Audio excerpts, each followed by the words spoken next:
Halo penonton Cokro TV, balik lagi sama gue, Gracia, dan rekan gue, Cindy Florencin, kembali lagi di program Kupas Berita. Seperti biasa, acara Kupas Berita ini ngebahas berita-berita yang lagi heboh nih. Kita bakal pilih berita yang menarik dan kita bahas bareng-bareng. Kalian juga bisa nimbrung di komentar di bawah ya. Oke, kita masuk ke berita pertama nih, Gra. Betul. Jadi masih rame nih soal pencalonan Mas Kaesang ini sebagai wali kota Depok ya. Kayak nggak ada habis-habisnya lah ya, Wak. Dari kemarin tuh kayak rame banget gitu di Twitter. Nah, jadi ada cuitan nih di akun Twitter yang rame kemarin itu loh, Gra. Isinya gini nih, dari akun @buniani namanya. Idealnya Walkot Depok adalah seorang penghafal Quran minimal juz 30 agar bisa menjadi imam sholat dengan bacaan yang lumayan. Tapi kalau tidak, ya janganlah mereka yang terang-terangan melanggar syariat seperti makan babi, tidak sholat, dan lain-lainnya. Ini melecehkan warga Depok. Melecehkan. Lah ilah, melecehkan apa hubungannya mimpin Depok sama Hafiz Quran itu loh. Nggak masuk ke logika gue gitu. Ada orang nih bisa kerja nih buat mimpin Depok gitu kan, bikin terobosan baru misalnya biar nggak jadi kota terbelakang gitu. Ngapa jadi dikaitin sama agama gitu. Terus ya gimana? Nggak heran gitu kalau nggak maju-maju kayak gitu. Sekalian aja PP naik ke ontak sana. Waduh, pakai kol-kolah ya, say. Waduh, kayaknya sebel banget ya ibu satu ini. Ada juga nih Beb yang bales, nggak bosen-bosen ya Anda ini jualan agama. Aduh. Udah lama tuh dia berarti kayak gitu. Infonya juga nih, Cemiu ya, correct me if I'm wrong gitu ya guys. Si orang ini nih juga yang dulu nyebarin soal Pak Ahok yang nistain agama itu tuh, yang jadi rame pada masanya gitu. Aduh, kalau semisal nih dia penghafal Quran nih ya, tapi korupsi gimana Pak? Iya masalahnya. Ya syukur-syukur kalau semisal dapatnya ya yang bisa kerja agamanya bagus. Ya nggak muluk-muluk sih harusnya ya. Ya biasa-biasa aja yang bisa majuin Depok gitu. Harusnya ya pikirannya begitu. Nggak bosen ayat-mayat terus gitu loh. Ya kayak apa-apa dikaitin agama gitu. Gue juga heran gitu, beragama kan juga kayak harus pakai akal sehat nggak sih? Nggak sedikit tuh para pejabat yang, lu pernah ini nggak sih, kayak dia tuh disumpah pakai Al-Quran tapi ujung-ujungnya tetap korupsi juga gitu. Kasarnya gini loh, kayak mau lo penghafal Al-Quran kayak ahli kitab kayak, kalau kelakuan lo jadi pejabat negara nggak amanah ke rakyat, ya rakyat nggak bakal percaya gitu sama lo. Pemimpin tuh kan yang dipegang kinerjanya, bukan omongannya doang. Lagian dia bilang nih kan tadi katanya pemimpin harus bisa hafal 30 juz buat jadi imam sholat lah. Lu mikir deh, emang lu pikir Depok agamanya Islam doang? Kan banyak coy, ada Kristen, Buddha, Hindu. Kasarnya lu kalau ngomong kayak gitu nandain pemikiran dan akhlak lu rendah, lu intoleran, paham? Waduh, tuh Pak, denger Pak Buni. Kalau ngomong jangan ngangong dong. Kayak tong kosong nyaring bunyinya gitu ya. Gue heran aja sih, dia kan katanya tuh sempat jadi dosen gitu, say. Tapi pemikiran dia soal kriteria pemimpin Depok nih agak rada-rada ya sih. Status dosennya juga kayaknya perlu dipertanyakan nih, gimana dapetnya gitu. Tapi denger-denger dia juga tadi tuh yang lo bilang, dia akhirnya sempat dipenjara tuh karena tuduhan ujaran kebencian ke mantan gubernur DKI Bapak Ahok ini tahun 2016. Jadi ceritanya nih si Buni ini kayak dituduh ngedit video Ahok gitu, Beb, yang lagi ngomongin surat Al-Maidah ayat 51. Waktu kalau nggak salah kunjungan Pak Ahok nih ke Pulau Seribu deh waktu itu. Nah, disinilah si Buni ini kayak nuduh Ahok nih penistaan agama gitu. Iya pantes sih ada yang komen-komen kayak, lo ngaca deh, lo aja sendiri suka potong-potong video nyebar hoax atau gimana. Ya bisa dilihat ya teman-teman, Bunian ini orangnya gimana gitu kan. Terlalu mengatasnamakan agama. Tapi emang nih, ada orang yang beragama tapi dia tetap amanah sama rakyatnya. Ada juga contohnya Bapak Jokowi. Tapi ya syarat penghafal si Al-Quran ini ya nggak wajib. Karena ya gimana pun persyaratan pentingnya ya mementingkan rakyat gitu kan. Pelayan rakyat gitu. Pelayan rakyat, setuju banget. Bener. Kan kalau ngafalin Al-Quran kan ya kayak, ya itu opsional aja sih kalau menurut gue pribadi kayak kan. sampingan gak sih? Maksudnya jangan dijadiin patokan gitu loh. Karena mau gimana pun pemimpin yang dibutuhin kinerjanya kan.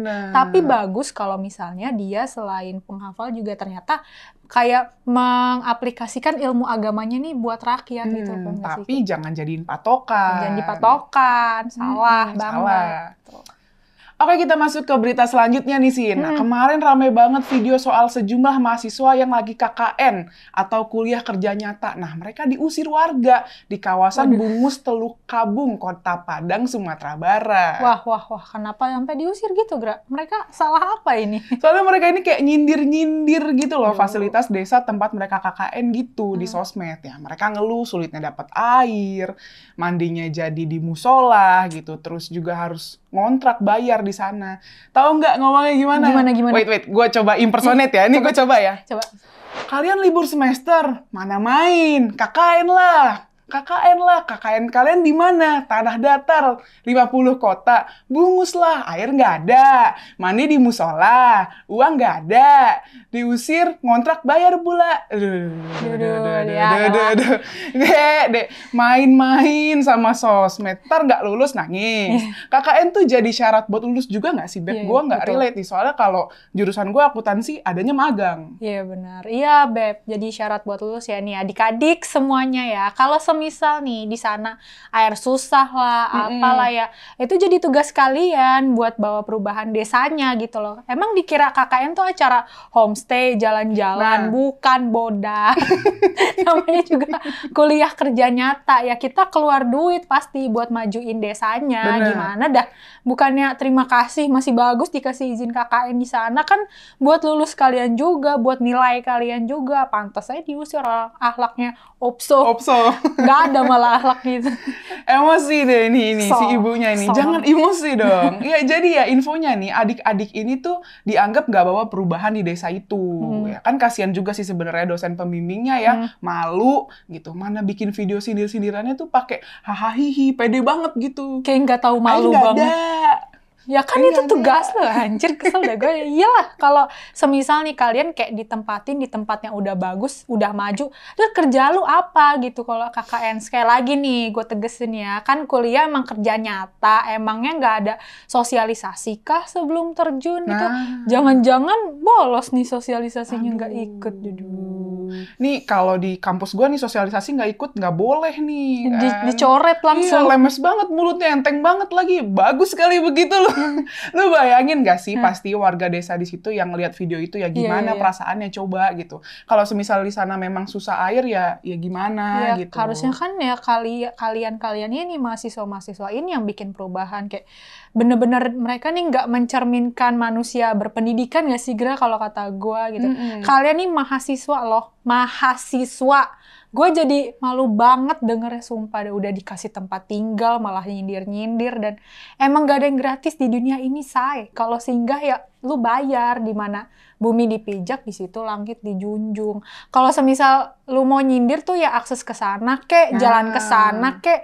Kalau semisal jalan jelek kan bisa jadi kritikan juga, masukan buat pemerintah gitu. Iya benar, harusnya bisa lebih memantaskan diri lah di tanah orang ya, Beb, istilahnya tuh ya. Benar. Ya tadi yang gue bilang harus tahu diri lah kalian. Istilahnya kan lu kan di tempat orang nih, di wilayah orang ya, jangan seenak jidat aja. Kita mahasiswa nih ngelihatnya gimana ya, Beb, kayak malu banget gitu loh. Gue juga kalau jadi masyarakat situ udah gue usir juga nggak sih? Masih bagus lu nggak ditimpukin batu. Please lah guys, know your place gitu kan. Kalian kan mahasiswa nih, cara berpikir kalian juga udah mateng gitu. Harusnya bisa lebih paham lah mana nilai-nilai yang emang di masyarakat setempat nih dihormati, ya juga mesti kalian hormati gitu ya. Namanya KKN gitu loh, di tempat terpencil ya emang kondisinya begitu, ya terima aja lah. Kan yang paling penting nih tujuan lo ke situ mengabdi justru kan ke masyarakat. Kalau emang lo mau KKN fasilitasnya enak, lo di hotelnya sono KKN. Nah, itu dia, tak bener banget. Ya istilahnya kan tadi mereka bilang istilahnya nggak ada air, terus juga mandi di musola ya. Istilahnya tugas lu KKN, lu bikin semacam tempat pemandian khusus gitu loh. Jadi warganya bisa di sana. KKN kan emang istilahnya kuliah kerja nyata. Jadi kalian kuliah dapat nilai, sekalian kalian di sana mengabdi gitu loh. Jadi lu bikin semacam perubahan yang emang bisa dirasain sama masyarakat gitu. Dan dari sinilah perubahan-perubahan yang udah dibuat sama mahasiswa ini nanti jadi nilai gitu, Beb. Yang tadi lu tanyain itu. Makanya ya kalian harusnya jangan nyindir-nyindir gitulah. Kalau menyindir tadi tuh emang, jalannya udah hancur banget nih pemerintah gimana gitu. Pelosokan banget nih, nggak ada sinyal atau apa. Nggak ada sinyal, gitu. Itu kan tugas pemerintah gitu.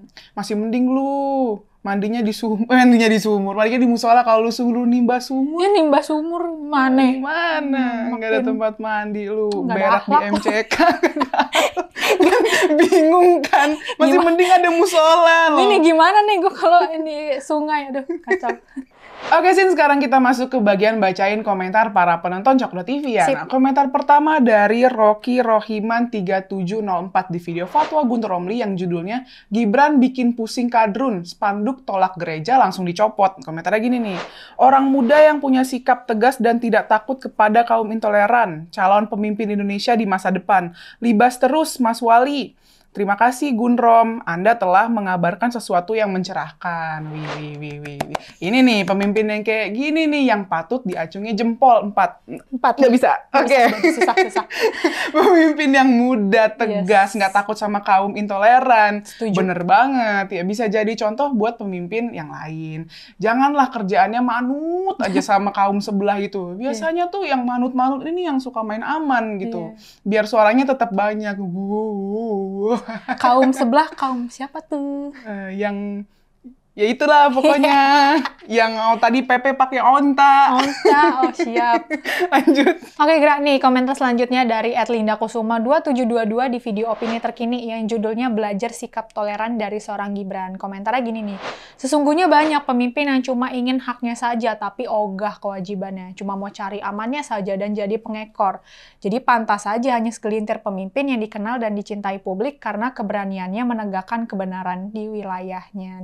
Bener sih, karena kayak menurut gue pribadi nih ya, gak semua pemimpin loh setoleran Mas Gibran dan kayak gak semua pemimpin nih punya kapasitas setegas itu kayak dalam negakin kebenaran dan keadilan buat kaum minoritas. Mana coba ada pemimpin yang berani kan? Karena sebenarnya jadi pemimpin tuh amanah rakyat, bukan kayak rakyat yang harus nurutin kemauan para pemimpin, tapi para pemimpin nih harus siap menampung aspirasi dan suara hati mereka.